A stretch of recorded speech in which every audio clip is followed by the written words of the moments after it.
Hi friends, welcome to Zeenath's World.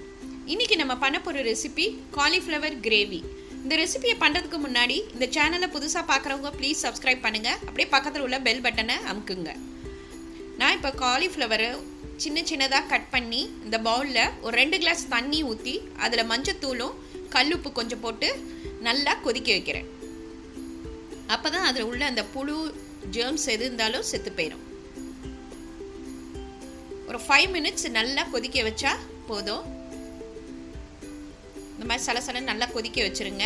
இப்போ நம்ம அடுப்பை ஆஃப் பண்ணிட்டு தண்ணியை வடிகட்டி காலிஃப்ளவரை தனியாக வச்சிடலாம். நான் இப்போ அடுப்பில் கடாயில் 2 டேபிள் ஸ்பூன் ஆயில் ஊற்றிருக்கேன். ஆயில் நல்லா காயட்டும். அதில் 1/2 ஸ்பூன் சோம்பு போட்டுக்கலாம்.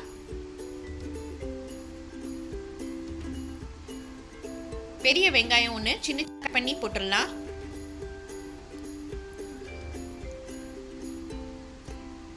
கருவேப்பிலை கொஞ்சம் போட்டுக்கோங்க. இப்போ அதை நம்ம லேசாக ஃப்ரை பண்ணுவோம்.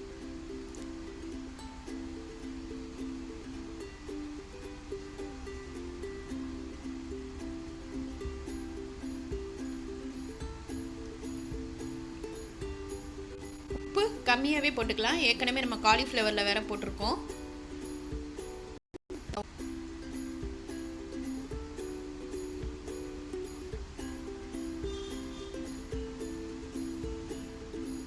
பெரிய தக்காளி ஒன்று சின்னதாக கட் பண்ணி போட்டுடலாம்.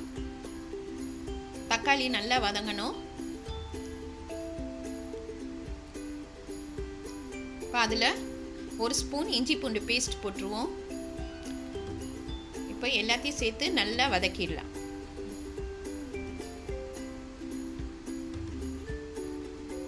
தக்காளி நல்லா வதங்கிடுச்சு பாருங்க. இப்போ நம்ம மசாலாவை போட்டுடலாம். மிளகாத்தூள் 1 ஸ்பூன், சீரகத்தூள் 1 ஸ்பூன்,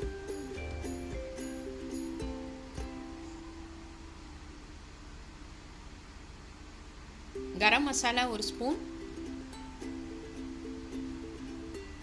மஞ்சத்தூள் 1/2 ஸ்பூன். இப்போ இது எல்லாத்தையும் போட்டு நம்ம நல்லா வதக்கிடலாம்.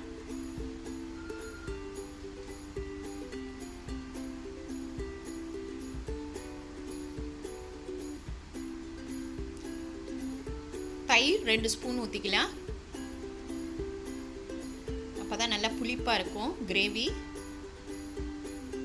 இப்போ இதை நம்ம நல்லா வதக்கி மேலே எண்ணெய் படர ஆரம்பிச்சிரும் பாருங்கள். இப்போ நம்ம காலிஃப்ளவரை இதில் போட்டுடலாம். நம்ம தண்ணி ஊற்ற தேவையில்லை. காலிஃப்ளவர் ஏற்கனவே வெந்து தான் இருக்குது. அதனால் அடுப்பில் சிம்மில் வச்சாவே வெந்துடும்.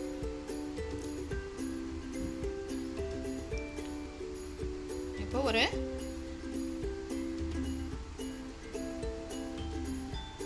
ஒன்று சின்னதாக கட் பண்ணி நம்ம லாஸ்ட்டாக போட்டால் தான் அது நல்லாவும் டேஸ்ட்டாகவும் இருக்கும்.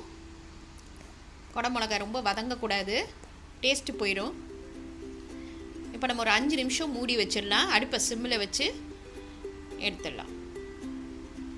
இப்போ நம்மளோட காலிஃப்ளவர் கிரேவி ரெடி ஆயிடுச்சு பாருங்கள்.